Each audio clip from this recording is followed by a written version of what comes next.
Je lis les pages 14 à 17 de Le Monde comme démangeaison. Ça fait l'affaire. Ça fait l'affaire. Tu me dis, c'est bon. Où il ne faut pas, quand il ne faut pas. Ça vous gratte lorsque justement il ne faut pas se gratter. Là où il ne faut pas. Les fesses ou les testicules en public. N'importe où en privé. Seul dans son lit. La nuit largement venue puisque je ne peux pas me sortir de ça. Sans compter le nez qui gratte aussi, quand il ne coule pas. Et c'est le même inconvénient, une mauvaise façon d'apparaître en public.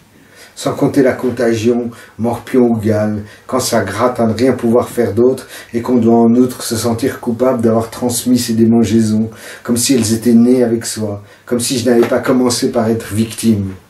La grande chaîne des démangeaisons.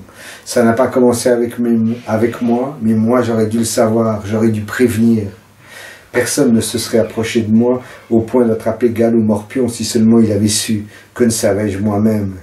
C'est trop tard quand on sait. Il faut toujours que c'était été trop tard pour qu'un jour arrive l'heure. Telle est l'histoire de la science. Il faut qu'il y ait eu des malades pour qu'il y ait des remèdes et des guérisons. Que quelqu'un ait été prévenu en retard pour que d'autres le soient à temps.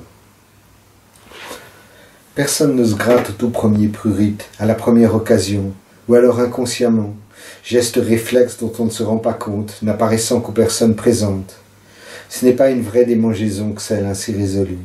Non, il faut que ça dure un minimum, que ça fasse sens. Telle est la démangeaison. Un sens et pas un bon qui va contre le bon sens, car à quoi sert-elle la plupart du temps, sinon à rien. Elle n'avertit de rien, symptôme de rien, rien que le corps vivant sa vie de corps. Il serait ainsi fait. Comme si un sorcier était derrière à tirer les ficelles et qu'on n'avait en effet qu'à laisser faire.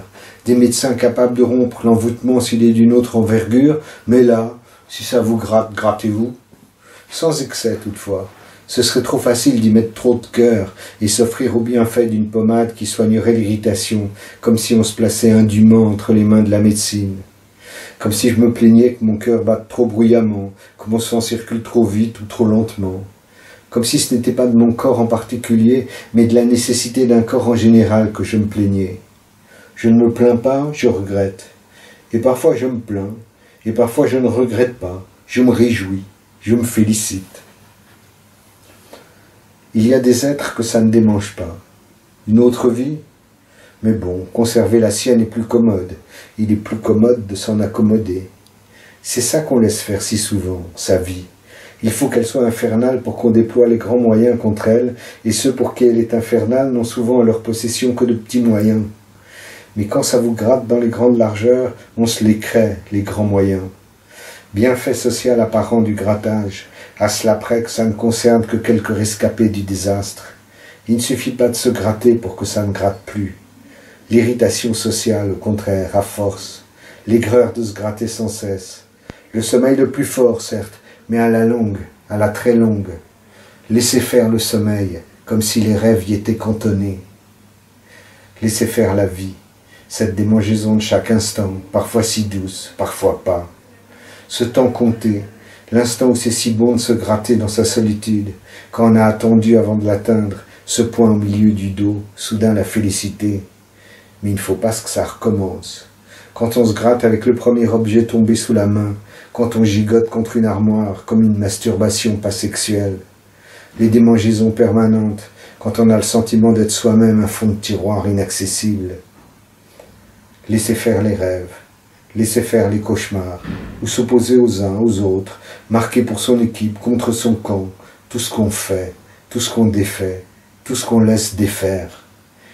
Ceux qui sont fidèles à la démangeaison, ceux qui le sont à leurs doigts y mettant fin, ceux à qui on a enseigné la fidélité à la démangeaison permanente et qui ne se sont pas encore révoltés.